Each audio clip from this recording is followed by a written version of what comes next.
baba bafatanyacyaha niba kuko barabikoze gutyo babizi ko imico ari mibi barangiza bakanabimubwira. Ntabwo twakoranye neza nk'uko byagombaga. Nako kantu kabayemo k'agatutsi mbere y'uko hagira ibindi umbaza. Yego. Hari icyo numvise imamu w'akarere hari ibyo yatangaje, nabanza nkabishyiraho umurongo kugira mbaze ibindi kuko hari ibyo numvise bisobanutse. Ntabwo cyatugeze mu buryo ofisiyeri ku buryo wenda twavuga ngo hari ibaruwa yanditswe ikaza tukakigaho nk'ikibazo cyaje nk'ikibazo, ariko hari ibyo twari twagiye twumva bikeya abagenera. Cya mbere ni uko nk'uko biri muri gahunda nyakuri y'u Rwanda dushyize imbere ubumwe bw'abayisilamu. Ubwo buri kintu cyose cyaba impamvu yo kugira ngo uwo mudendezo ube wagiramo agatotsi, tugomba kuwurwanya no kuwirinda no kubikumira bitari byaba.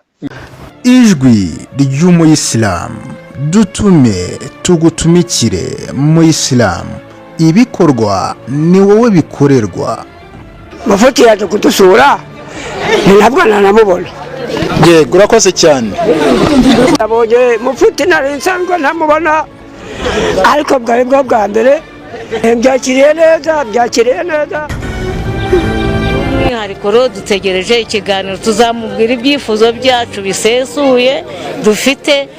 Mufuti yaje kudusura ntabwo nanamubona. Sharia TV, ishakiro ry'ubumenyi bw'idini ya Islam. Edison. Yego, niyo muri kuvuga. Hari amakuru rero twamenye y'aho mwari mumaze iminsi mwigisha. Yego. Twangira ngo tugire icyo tubabaza. Amazina yanjye ni Edison Hamdun. Yego.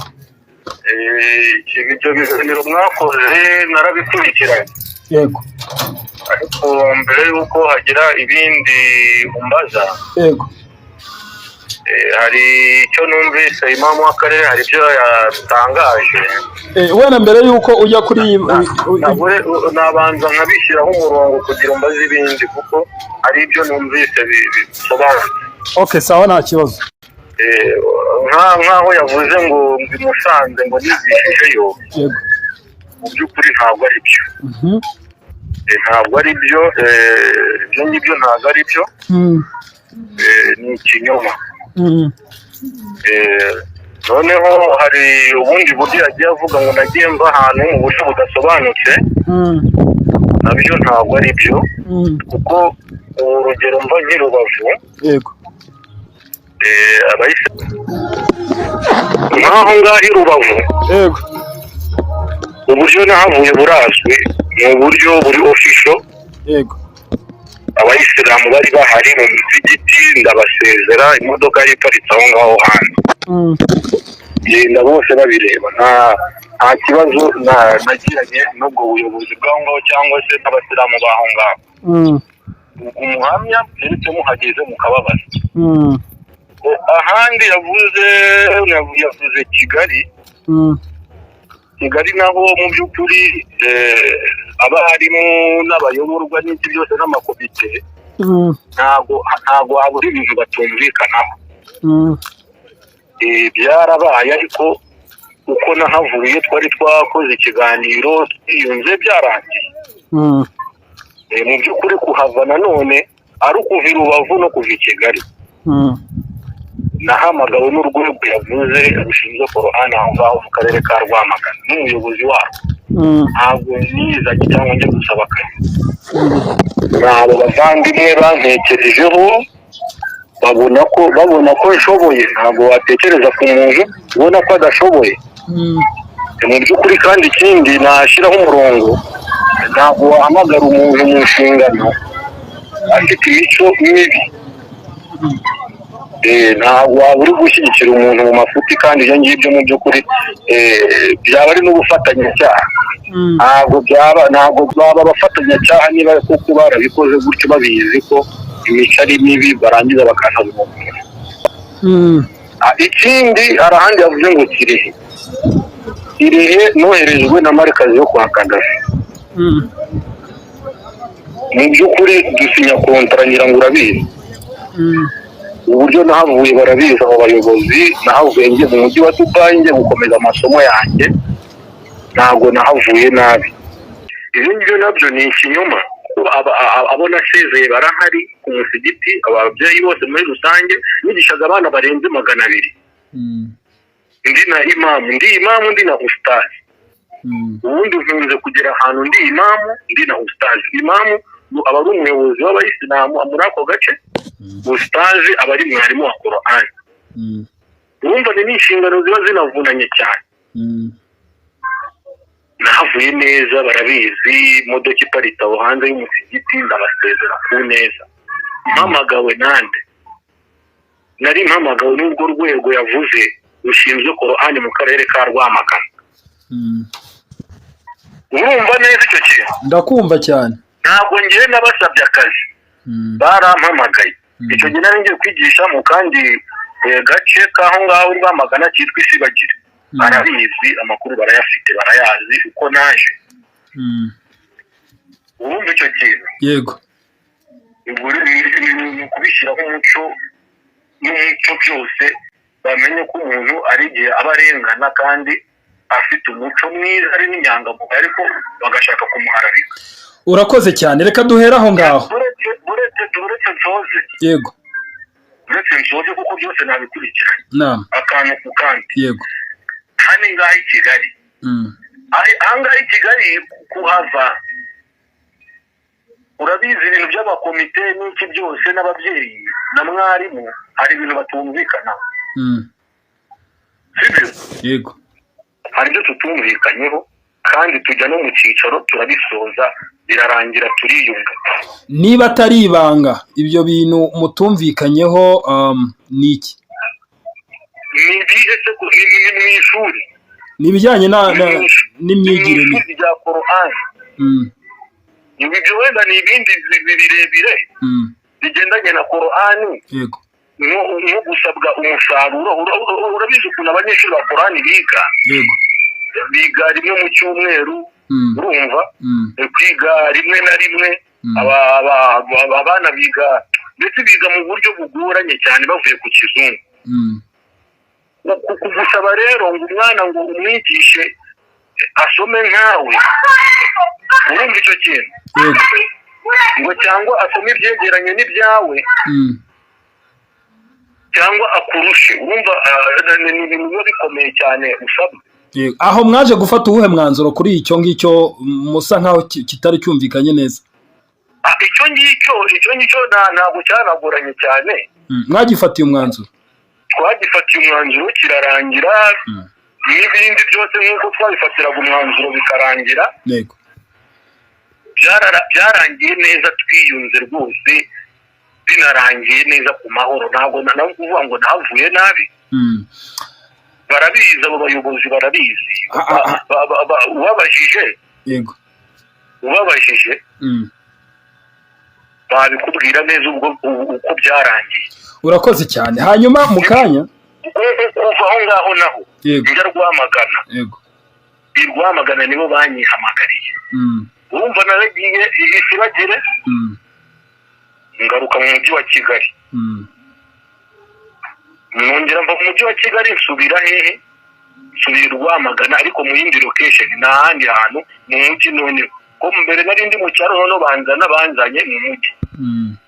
Aho ngaho nari mfite izo nshingano zo kwigisha Qur'an. Aho kuri Masigiti Tako? Aho ngaho kuri Masigiti Tako.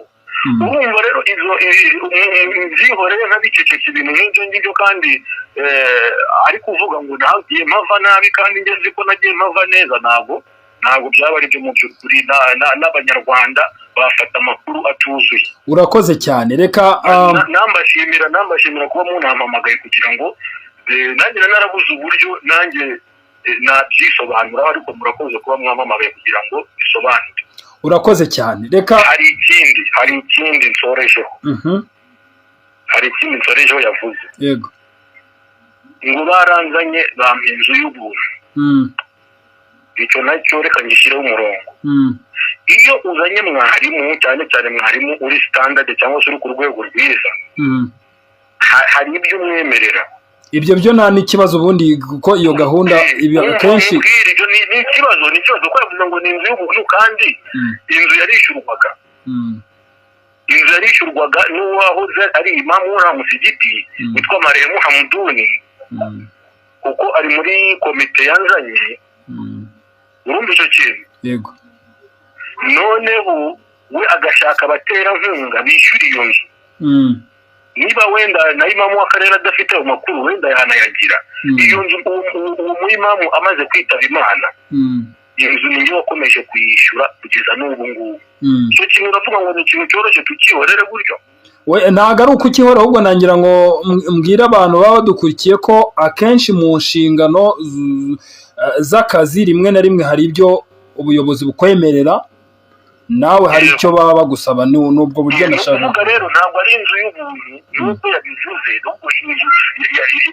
ayo mafaranga ni nkuko bayama nkajya kuyishyura ku yindi nzu nuko umuyimamu yari afite ubushobozi afite n'ibikorwa yubatse aho ngaho by'ayo mazu nyine yo kubamo urakoze bakanyakiriramo gutyo yego urakoze cyane ariko umuterankunga wayishyuraga arahari amaze no kwitaba Imana twabuze kontakite ze ubwo njye ntangira kwiyishyurira kuko niko kuri buhari. Iyi nkuru ijya gutambuka kuri Dawa TV Rwanda yaba ari wowe waba warababwiye bakaba aribo bayitangaje waba utekereza ko byamenyekanye gute?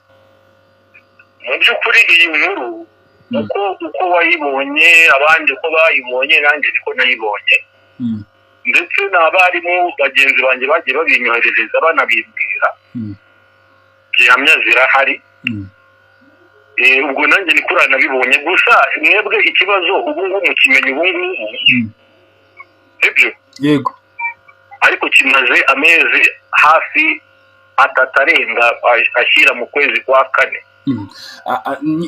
Impamvu wenda tuba turimo turagerageza kugira ngo tuganire nawe no kungira ngo abayisilamu bajye bamenya cyangwa se abanyarwanda muri rusange bajye bamenya ikintu uko giteye apana kuba rimwe na rimwe hari abantu bafata uruhande ibintu batagira ngo ni ibintu ngo byaka kanya ni ibintu bimaze igihe kandi njye navuga ko nari namaze no kwiyakira yego sinzi rero ahubwo umuntu wabizanye mu binyamakuru akongera akamera nk'aho abizuye ubwo niwe wenda twavuga ngo sinzi uko bimeze ntabwo mbizi gusa ntabwo ibintu ari iby'aka kanya ni ibintu bimaze igihe kandi ngira ngo ni imamu w'akarere ndamwubaha ni umusaza wanyakiye hariya Rwamagana ntabwo ngewe navuga ngo namusuzuguye oya mfite na audio namuhaye nimuyikenera nawe nzayibahereza turi kuvuga kuri iki kintu mu by'ukuri ubwo rero ntabwo ari iby'aka kanya ni ibintu bimaze igihe mu by'ukuri ntabwo ndumva byari bisa nkaho byanarangiye sinzi umuntu wabizuye. Urakoze cyane wazanwe na imamu w'umusigiti kuko ngo mwiganye ari we wagize uruhare kugira ngo uhaze nibyo? Ibyo ngibyo nibyo ariko yari ataraba imamu yari umuyobozi wa department ya Korani arabinsaba nk'umuntu tuziranye bigendanye na Korani n'umuntu twanabanye muri ibyo bihugu by'Abarabu icyo rwose cyo nicyo nuko nguko byagiye. Yego hanyuma byaje kurangira ari wowe ubaye imamu ndetse unaba umwarimu wa Korani aho ngaho ku musigiti n'ubundi. Urumva wumva nakubwire imamu Marehemu Hamuduni witabye Imana wanyakiranye hamwe n'abo bandi bayobozi. Yego nari mpari n'ubundi meze nk'aho mwungirije yari afite n'abandi barimo babanje aho ngaho bari bamwungirije ubwo nanjye nza niyongera kuri abo bandi barimo tumufasha nka imamu w'umusaza. ubwo rero amaze kwitaba Imana ni njyewe wahise ugira ute ni njyewe wahise uba imamu na mwarimu n'ubu nari ndi mwarimu mba na imamu inshingano zombi ndazikomezanya kuko nari nzifitiye ubu nararibonye hari ahandi narabikoze. Ubusanzwe mwakoranaga muteye imamu w'akarere ndetse nawe ubwo wari imamu aho ngaho ku musigiti wa Takwa hari i Rwamagana? urumva njye nazanywe n'inzego zo hasi ku musigiti. Ndavuga imikoranire, uburyo mwakoranaga, ubusanzwe mwakoranaga neza cyangwa ukihagera n'ubundi mwahise mutangira gukorana nabi? Twakoranye neza uretse ko nyuma y'uko imamu nyakwigendera yigendeye Allah amworohereza aryamye. Amin. Ibyo byandi nakubwiraga by'amakomite ku misigiti n'inzego gutyo ntabwo twakoranye neza nk'uko byagombaga. Nako kantu kabayemo k'agatotsi. Ikibazo nyamukuru nyirizina kugira ngo wenda abadukurikiye, kuko byanga bikunda iyo ibivugwa byo biba ari byinshi, kuko tuzanagerageza no kugera kuri teri tumenye ukuri nyako neza mu gihe tuzaba tukiri gukora iyi nkuru, ariko ukuri nyako nyirizina wowe ubona nk'intandaro yatumye icyo twita nk'ikibazo kizamuka, ubona ari nk'iki? Urumva njye ntabwo ndibyihishe mu by'ukuri. Njye mbona inshingano zanjye nzikora kinyamwuga. Yego. Nimara umwana kumukura mu nyuguti ndamwigisha. Urumva hari n'ibindi bibiri ntavuzeho. Yavuze ngo njyewe ngo sinsabwa raporo. Ngo sinsabwa raporo. Njyewe sinsabwa raporo nagaragaje abantu yayinsabye ndayimwima. Nta hantu hahari kuva ngo nza igihe nishakiye, yagaragaza uburyo naje, hari uburyo abantu baza bakabigaragaza. Nta byo ngibyo bihari mu by'ukuri. Kandi mwarimu n'ibyo bya Korani ngira ngo murabizi cyane, ni ibintu bisaba ubwitange bwo hejuru cyane. Ubwo rero iyo uri imamu uri na mwarimu ni ufite inshingano nyinshi. Kuba wakererwaho gatoya ni ibintu bisanzwe, abandi barabizi. Ubwo rero njye navuga ko ibyo ngibyo rwose ntabwo ari byo. Kuza ku gihe, igihe gihari, amategeko ahari birubahirizwa, kandi mu by'ukuri hari n'ibitabo biba binahari abantu bagenda banasinyamo. Bivuga ngo n'ubundi uko wazaga hari amasaha wagenda gusinyamo, ku buryo icyo gitabo turamutse tugiye no kugishaka twamenya ngo aya masaha n'ay'igihe waziraga kwigisha niyo waziraga. Muri make aho ngaho ku gitabo cyagiyeho nyuma y'uko mpavuye. Yego. Kuko n'ubundi amategeko, amabwiriza y'umuryango cyangwa ubugeneye n'amategeko ya Korani, n'ubundi njyewe nari nungirije uwo muri imamu muri urwo rwego rwa department. Ni twebwe n'ubundi twabishyiragaho. Yego. Ni twe twabyemezaga, ahubwo amaraporo abo bari bavuga ngo nabanye nabo nabi, mu by'ukuri ntabwo ari ukubana nabo nabi ukundi. Njye nabasabaga amaraporo ntibayampe nk'umuntu ubishinzwe. Urumva naho ngaho byahereye rero, ugasaba mwarimu raporo ntayiguhe, ngo njye raporo ntabwo nyihereza imamu w'umusigiti cyangwa se ntabwo nyihereza urwego, nyihereza imamu w'akarere. Urumva aho ngaho niho habereye ikibazo navuga nyamukuru nk'uko wari ubimbajije. Hanyuma ibindi rero byaje nyuma byari byaranarangiye, sinzi ukuntu nyine byagarutse. Urakoze cyane. Ni Mwiza Collection, ngaha abasirimu bashopingira bakahatambuka n'umucyo. Bakobwa mwese mukeneye kuberwa, namwe bayisilamukazi tubafitiye amakanzu meza y'amabara yose abereye ubwiza bwanyu. Nimugane Ni Mwiza Collection bambike ubwiza bwanyu bukomeze kubengerana. Tubafitiye amasakoshi meza ajyanye n'imyambaro yose wakambara. Urahasanga ya matise y'amabara yose waburiye ahandi, kandi ku giciro gito utasanga ahandi. Ni Mwiza Collection kandi nitwibagiwe ko ukeneye kwisiga uruhu rwawe rukagumana ubwiza bwarwo. Twakuzaniye ya mavuta meza wisiga akagufata ubwiza bwawe bukabengerana. Urahasanga na za parfum zihumura neza bakubeshya ko bagurira Dubai, bakaguhisha ibanga ryaho bazigurira.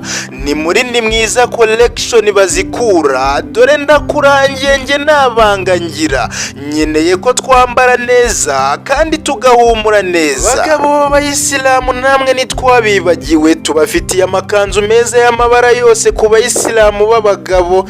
Tandukana n'aba bandi bakubeshya ko bayagurira Saudi Arabia, burya ni muri Ni Mwiza Collection baba bayahahiye. Tugufitiye na sandari nziza z'amabara yose kandi zikomeye, zikoze mu ruhu runoze. Agana Ni Mwiza Collection bakwambike, ukwiye kwambara neza ugasa neza kandi ukaberwa. Uradusanga i Nyamirambo imbere ya MTN yo mu Biryogo. Ku bindi bisobanuro watwandikira kuri nimero ya WhatsApp 0785 016 wifuza kuduhamagara kuri telefone kandi nabwo uratubona ni 0788 Ni Mwiza Collection, igisubizo cy'imyambarire myiza ku batugana.